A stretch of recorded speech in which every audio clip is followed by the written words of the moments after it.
Welcome to another episode of the Blemished Beauty Podcast. This podcast was designed with you in mind.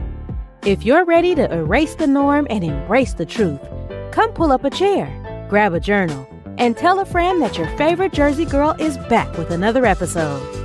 So let's get into it.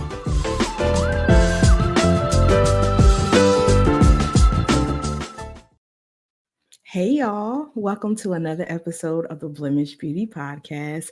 And I am your favorite Jersey girl, SheRa Renee. Now, I have the pleasure of sitting down with Author Nikki Nicole, and y'all know she is no stranger to the Blemished Beauty Podcast. But today, in honor of season 4 and Survivor Stories, this is your trigger warning. Today, we are talking about her journey with suicide. So after the interlude, I will bring Author Nikki Nicole to the stage and we'll have our discussion.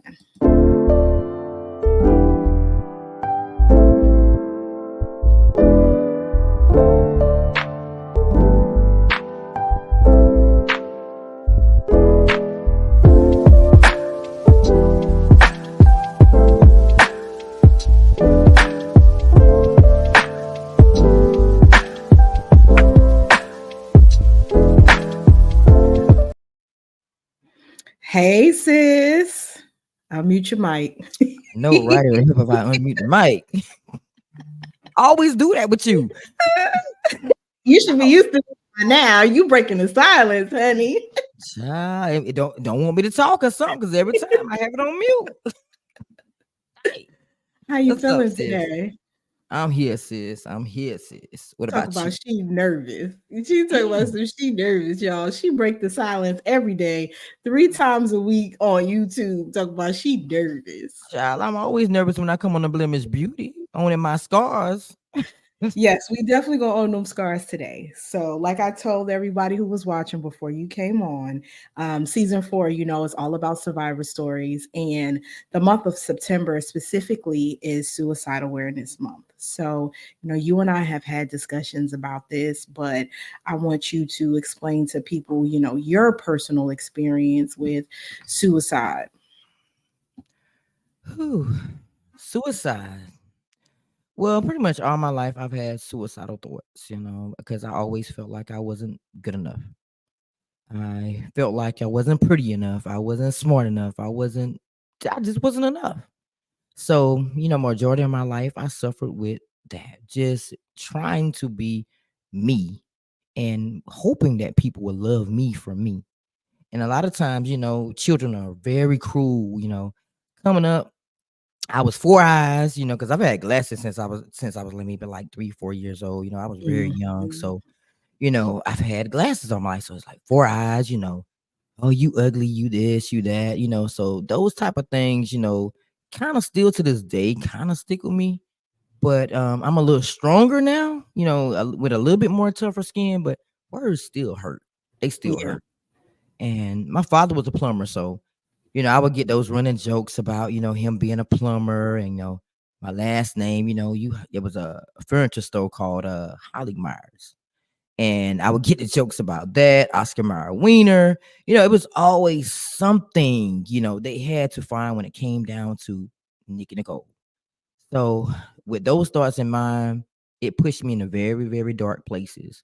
People not liking me or people not wanting to be around me. So, I wasn't enough. So I'm trying to get those thoughts together. Like, what can I do? What can I do to make somebody like me more? What am I doing wrong to not have friends? What am I doing wrong to not be popular? So, I suffered with that for years and years on hand. And a couple of times I actually tried it. I tried it and I'm like, enough is enough. I'm not supposed to be here. I'm not supposed to be here. I don't know why I'm here. I don't know what my purpose is, because a long time I suffered with that, not knowing why I was here. Like, everybody has a purpose. Everybody is doing their things, but why am I here? So let me see. The actual first time that I actually attempted, I had just got out of a really, I ain't gonna say a really bad relationship, but it was heartbreaking. It was with somebody that I knew before we even got in a relationship, and we had spent 5 years together.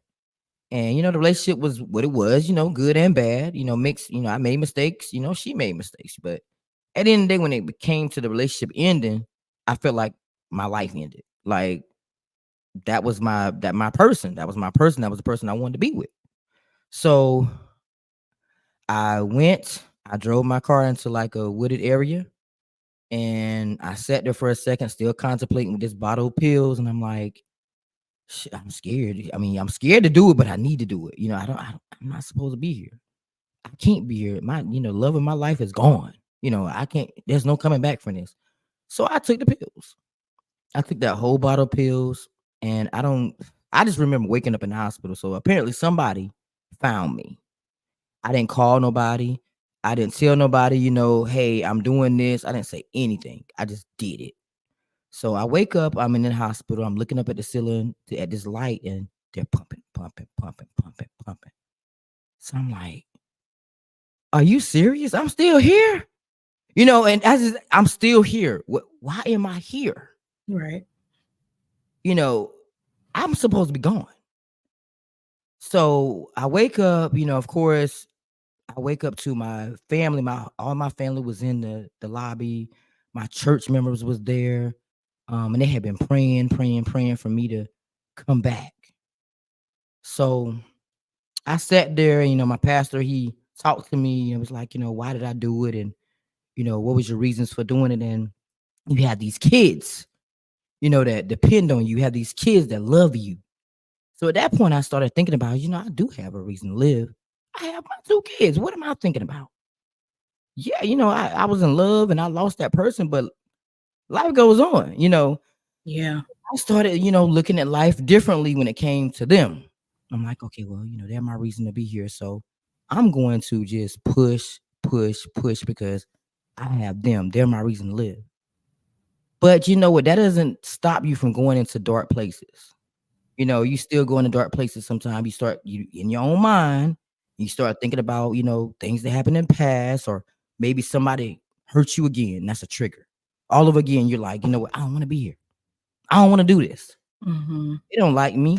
They don't want me. So now you're in your mind again and you want to do it again. A lot of people don't know that I actually went through this maybe like a year or 2 ago. Another situation triggered me. Mm-hmm. I was at the pill bottle again. The difference this time is I actually left the house. I left the house. I left where anybody would know me. I went walking. And I end up coming back. For whatever reason, I end up coming back after I already took the pills. And they noticed me and my facial reactions and how I was acting and all of that type of thing. Like, what, throw it up, throw it up. So if it wasn't for me throwing it up then, that would have been another situation where I wasn't here. Right. So So my question is, when you get to those places now, like a year or 2 later, like you said, what grounds you to keep you at a level of, okay, well, is it still the kids? I know you got a grandbaby and one on the way. So is it the grandbabies? Like, what is the difference between a year ago versus right now in the present when you have those bad moments or those dark spaces? well, yeah, that that grandbaby of mine, boy. That boy put so much joy in my life. And it's true that being a grandmother is far more rewarding than being a parent. I don't care what nobody says because that little boy has the power to move mountains when it comes to me. So it may be him. It may be him that keeps me grounded. Because when I look at him and how he looks at me and he just loves me. Oh, he loves me regardless of whether I do wrong, I do bad. He just loves his grandmother. So yeah, it's got to be that grandbaby of mine that keeps me motivated, keeps me grounded, keeps me like working hard and trying to be the best version of myself every single day. Because I'm getting emotional by that. Aw, she love her little chocolate drop. That's what I call him, y'all. Mm. Oh Lord. That little boy, I do. I love him. Um, so yeah, it's got to be him. It's him that keeps me focused, and I'm like, I just want him to remember me as somebody. Mhm. I love that you say that because we all go through dark spaces, and a lot of the times people feel like, well, if the person does suicide, it's a coward's way out or whatever the case may be. But a lot of people don't have those grounding techniques. A lot of people don't have people that pay attention to them, and they could be in a room full of people and still feel like they're all alone. And I'm grateful that you are still here, and I'm grateful that people recognize your cues to know that something is wrong. We don't realize how people pay attention to us. So here's a quick story. Shout out to Darion. um, I went to go do laundry today. And little man is in pre-K now. So when he was just going to daycare, me and him would get up early in the morning. I would go as soon as the doors open, and then I would start the laundry, go take him, come back. But today, since he started school, I had to wait until he went to school, and then it was a little later, so it was about 2 hours later. So the lady said to me, she said, "You late today?" And I'm looking at her like, "What you talking about?" She was like, "You usually here as soon as I open up the gates, you and little man." And when I told my mom was like, "You be surprised how people pay attention to you. They'll never say it, but you'll be surprised how people pay attention to you." So you always got to make sure, you show up in a way where people will like what they're seeing. And you're the type of person who shows up in a way where it affects people positively. So that's why people pay attention to you. That's why, you found yourself in the hospital and your stomach was being pumped, or, all of those things, because your presence, your aura, all of that is needed because of how you show up for people. Like, you don't feel like your presence is as high in magnitude that it is, but your Monday motivations, I'm pretty sure you've had people that hit you up and say, "Oh, I needed that today." Last Monday in particular, that was spot on for me because you knew I was going through something, and I wasn't going through it at the time you recorded it, but the time it was released, it's kind of like you're like a pill for some people. So here's your visual, because you always say I got a visual, right?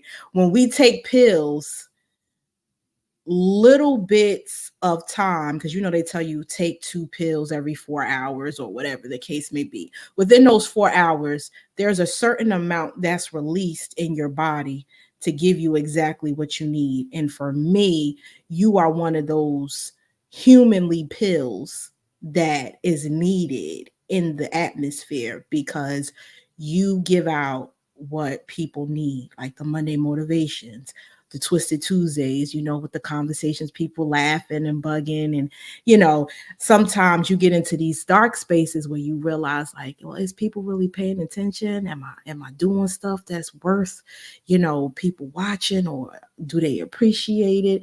A lot of people don't give you the flowers, but I try to always give you your flowers, because what you do in the atmosphere is needed.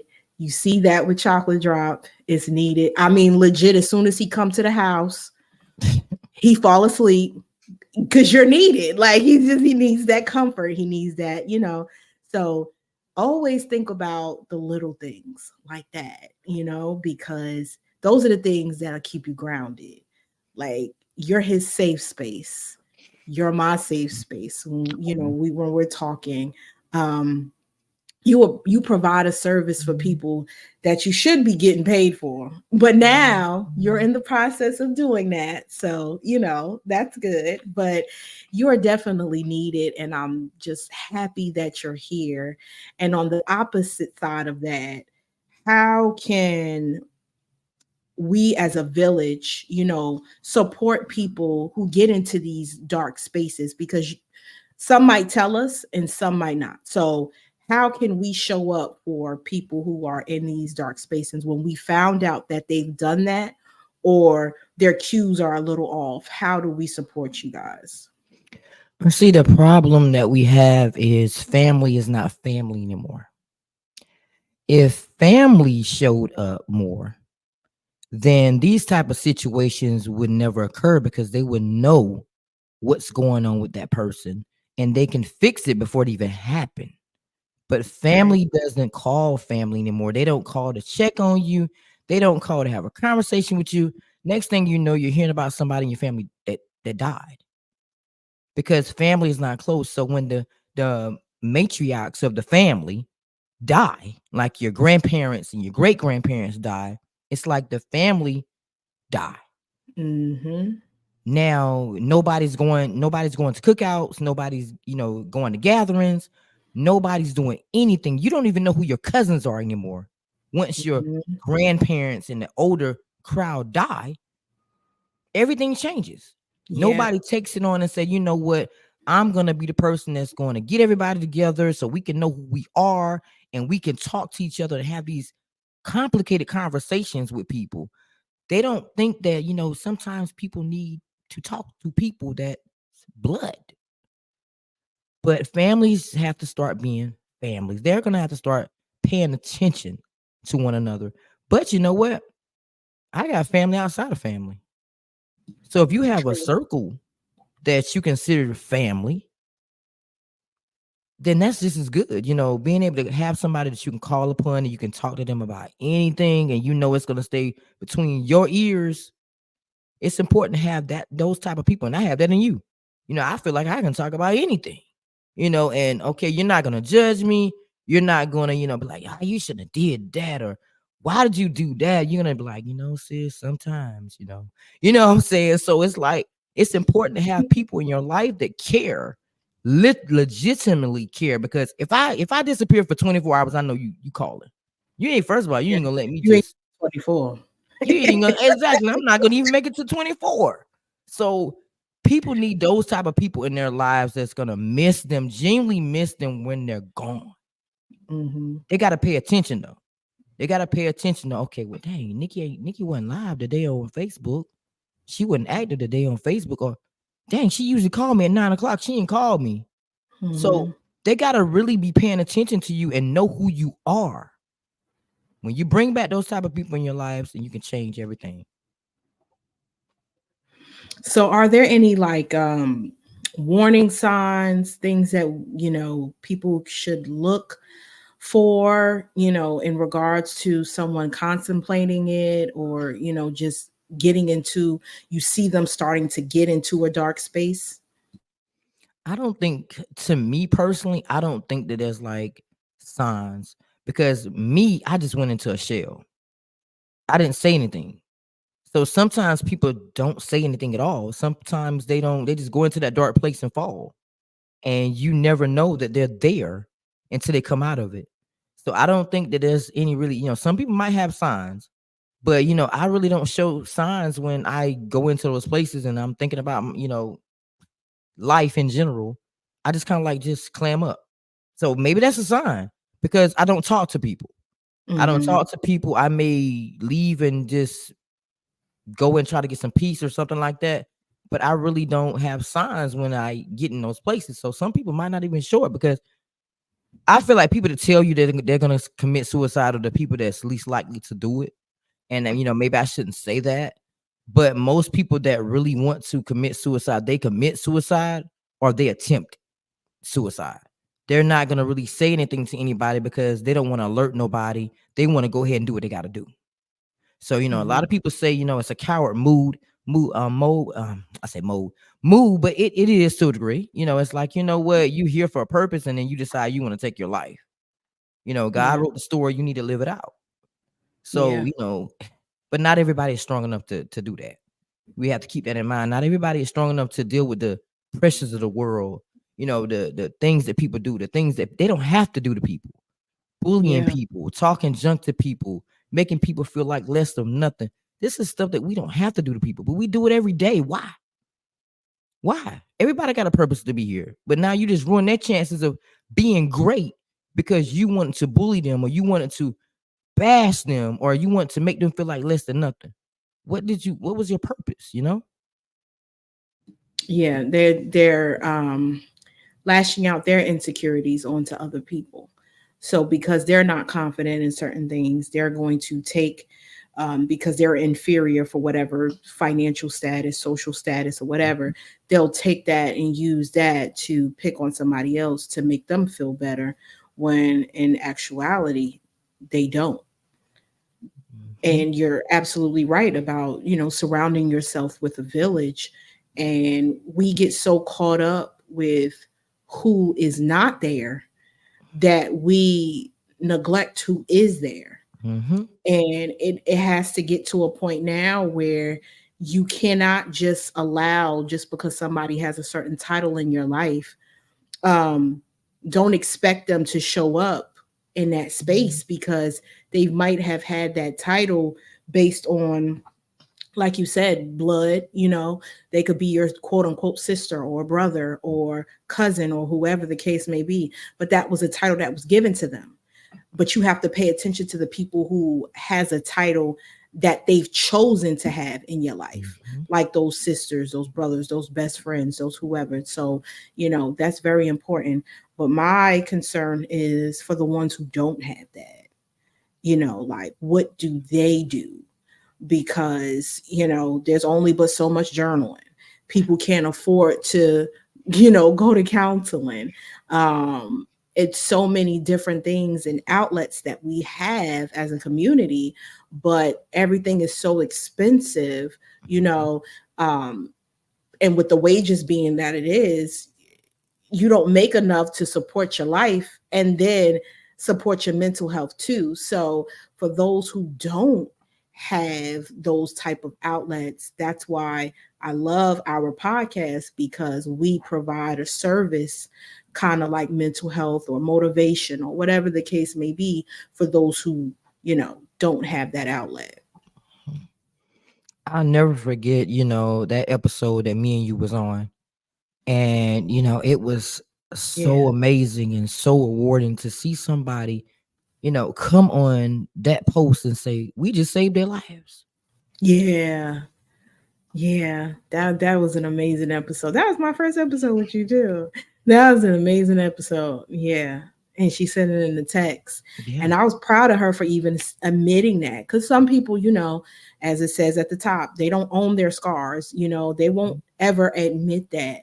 But for her to say it out loud, that was dope. And then for you to, after that, extend an invitation to get to know her, Mhm. and establish a rapport with her, consistently check in, and, to make sure that she's good. Like, that's why I love these platforms. And I feel like everybody has something to say, but everybody shouldn't say what they want to say. Exactly. Because you Exactly. can either help a person break through or break down. And if you're not helping them break through, then what are we doing it for? For real. But I would think that that was the first. Well, that's a great example of the people that don't have anybody. Mm-hmm. Mm-hmm. If you see it and you know it, first thing you should do is reach out to that person. I don't know her personally, but when I saw that after I got off the episode, I immediately hit her inbox and said, let's talk. And I gave her my phone number. We talked on the phone for a while. We had a very, very powerful conversation. And to this day, we still talk. So it takes people to care about people, not just people that are directly connected with them, but there's people in the world that go through things every day. And if you can see that this person is struggling and see that this person is going through something, why not act on it? So for the people that don't have anybody, besides, like you said, journaling, listen to music, because at the point I didn't have nobody. Right. So that's what I did. I wrote, I listened to music, I played the piano, whatever my talents were. I tried to put myself into those talents to keep myself grounded. But for the people that don't really have anything, they don't have no talents, they don't have nothing. If you see that a person is suffering, be there for them. Like, it's just that Mhm. simple. It didn't cost nothing for me to jump in her inbox and say something to her. Yeah. Nothing.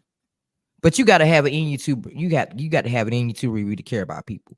You got That's to true. really care about people. If you're not a type of person that has that compassion for people in general, and generally, genuinely, want people to get to certain levels in their lives, whether it's happiness, joy, winning, whatever levels they're trying to get to. If you don't genuinely have that in you, then you're not going to care about the next person. You're just going to be so stuck on your life and what you're going through. But if the world would start thinking on those levels of we need each other to get to certain levels in our lives, even down to emotionally, we Hmm. need people.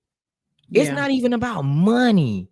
It's about just needing people in general to speak life into you, keep you grounded, keep you positive, keep you motivated. People need people, and people don't understand that. People always thinking they don't need nobody. Yeah. Why?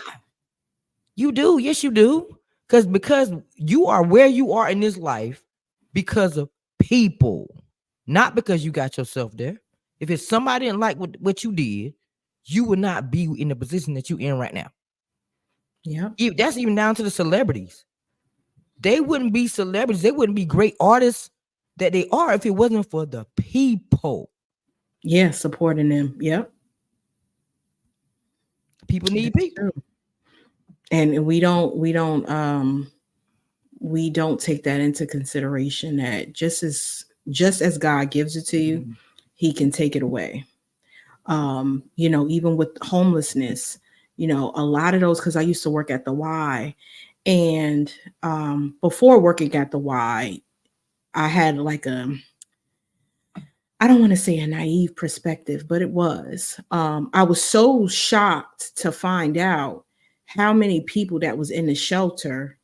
They was in the shelter because they didn't have a support system to help them transition from point A to point B.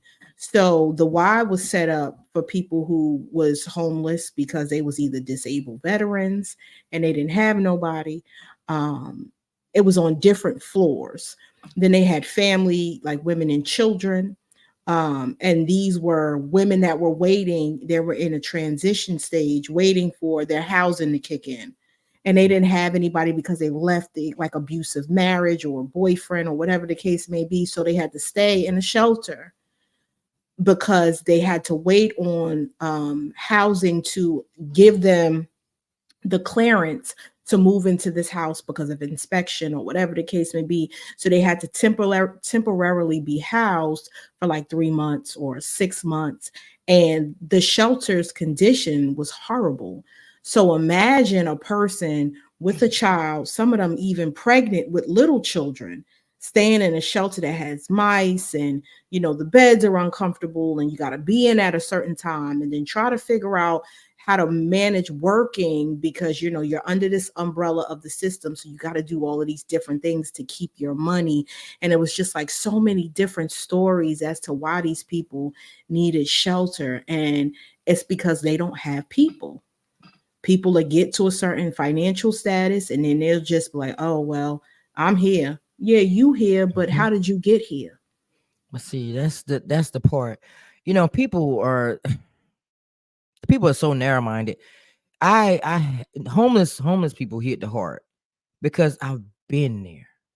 I've been in those shoes before where nobody would help me either, and I didn't expect it. Sleeping in a car, still had a job, but trying to make it. So I know how it feels to be in those shoes. It doesn't matter how they got there. It Yeah. doesn't matter how they got there. Some people do go through things and struggle to get these points. Doesn't matter if they're a veteran. They're there. Help them. So if I see somebody on the streets that's genuinely homeless, that's asking for money, I don't care if they playing me or not. I'm gonna give it to you because you just never know. Yeah. I be thinking about that's God in disguise. And so I'm gonna help this person because not only because I know I'm gonna stay blessed because I'm always doing stuff like that. But people are so narrow-minded. I'm not gonna help them. I don't know what they're doing with that money. And then that just goes back to people that's on the streets too that are like drug addicts. And Hmm. they're like, yeah, I'm not giving them nothing. All they're gonna do is spend it on drugs, da da da. But what got them there? And why are they there? Where's their family? We back to family. We back to the village now. Hmm. If family took care of family, a lot of things wouldn't be happening. Yeah. And that's just real. Like, why is this person on the streets? Where is his mother, father, cousin, sister, brother? Where is his family? But people are so stuck on the fact that this person as the drug addict is not themselves. Let's just be real. Those drugs are telling them to do the things that they're doing. Mm-hmm. That's not that person. They don't know what they did to you. So I don't know. I get passionate about that homeless stuff. And people just, treating people any kind of way, especially if that's their family out there. Don't, we gotta do better. We gotta do better with coming together as not only people, but families gotta start stepping up for their families and be there for them. Yeah, okay. I'm sorry. I just took over your platform. I kind of got on my soapbox for a You're about minute. to say you got on your soapbox. So since you are on your soapbox, I'm gonna do a Author Nikki Nicole. This is what I'm gonna do. I'm gonna roll out the red carpet. I'm gonna do like breaking the silence. So what I'm gonna do is I'm gonna give you your 30 seconds of fame. After your interlude, I'm gonna bring you to the stage, and you gonna motivate the people, and you gonna tell the people um just some encouraging words, if they do have a village, if they don't have a village, somebody that might be on the verge of suicide. As you told me on your show one time, I want you to motivate these people like you've never motivated these people before. Okay. All right. So after the countdown on the Nikki Nicole is going to be on you.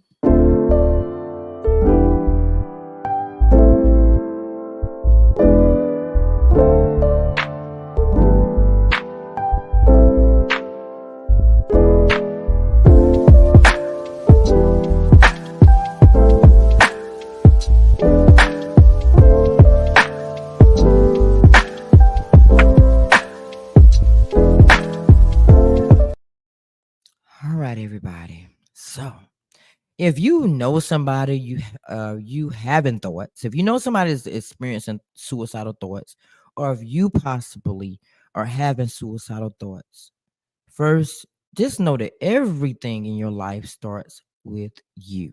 I say this a lot, but it's so true. The first person that you wake up to in the morning is yourself. That's the first person you see. So when you start getting up in the mornings and you see yourself, remind yourself, I am here for a reason. There is a purpose for me being here. You might not know what it is right now because during those moments of I call weakness, I didn't know why I was here. And sadly, I'm just finding out that being behind this mic gives me freedom. Being behind this mic, it just allows me to be alive. So you have to search your life and find out what makes you truly happy. Get yourself in that happy place. And then once you get into that place, then you'll know what your purpose is. You'll know why God wrote your story. And then you'll be able to have the strength to, say, all right, I opened this book. Now it's time for me to start flipping through these pages. And it's time for me to start making things happen. God put you here for a reason, but you just got to know why. You got to know why. But nobody is going to pump you up more than you're going to pump yourself up. Nobody's going to believe in you more than you're going to believe in yourself. That's just like you going to a job, you put the application in and you're waiting for that interview. You get the interview and then you go to the interview, and what you're doing, having the interview with somebody to get a job is what? Spotlighting you. You're telling them why you are the best candidate for that job, right? So when you go for these interviews, even when you go for these interviews, you should be able to tell this person, you know what, I'm the right candidate because of this. So when you get up in the morning, look in the mirror and treat it as I'm going for a job interview. And you start pumping yourself up. You start speaking life into yourself. And believe me, if you start your day off right, everything else that goes throughout that day is gonna be positive. Because why? You start the day off positive. So remember that you matter, your life matters, your voice matters, and whatever you're trying to do in this world, you can do it. But just remember to put God first and carry him everywhere you go. That's it, sis. Look at you. It's going to be a Thursday motivational message. I love it. You crazy. Okay, so now I want you to tell the people where they can find you and all things Breaking the Silence. What's coming up next for Breaking the Silence, because we got big news for Breaking the Silence, where they could purchase some of your books and all the things, how they can support you. Here she go at the spotlighting again. See, I could have did all this the first time. I was playing, but anyway. So I do have 5 published books. That's why the author is in front of my name. Yeah, I don't advertise them a lot, but I do have 3 poetry collections. I do have the first series of my autobiography out, and a short story collection. You can purchase those books on www.nickynicole.store. I do have merch coming soon, real soon. Hopefully, I have shirts, slides, and some jogging suits coming soon. So stay tuned for that, because I'm excited about it. I'm gonna start wearing my stuff, y'all, so I can break my silence. But you can find me on every platform: Instagram, Breaking the Silence 24, YouTube, Breaking the Silence Podcast 24. That's where all of my episodes are streaming right now. I don't know if I'm gonna actually start streaming from Facebook right now, but it may be in the future. But I am on Facebook, Breaking the Silence Podcast page. And Author Nikki Nicole is on Facebook as well. And I'm on Twitch. I'm not Instagram, Twitch and Twitter, now X. Yeah, I'm on all platforms. So come break the silence with me. Look at some of my past and present episodes. Very informational, episodes, and some episodes to make you laugh, cry, all of it. So come break the silence with me. She still got me up here on this platform. You want me to say something else? I was just checking, make sure you had everything that you needed to say out. Well, I thank you, sis, for coming on and owning your scars and telling your story. I know it's not easy, but we are overcome by a testimony, and this might be an episode where we save somebody's life again. So I appreciate you for coming on. And thank you. Thank you. It's always a pleasure to be on the stage with my sister every time. I love you. I hope you guys enjoyed this episode. And as always, I want you to remember that you have been graced and gifted for a time such as this. You have purpose in this world, and you have been created to do great and amazing things. So until next week, you all have an amazing weekend, and I'll talk to you later. Bye. We hope you enjoyed today's episode, and don't forget to leave a review. You can follow SheRa on all major platforms and on YouTube at SheRa Renee 510. Until next time, spread love, show grace, and shine bright.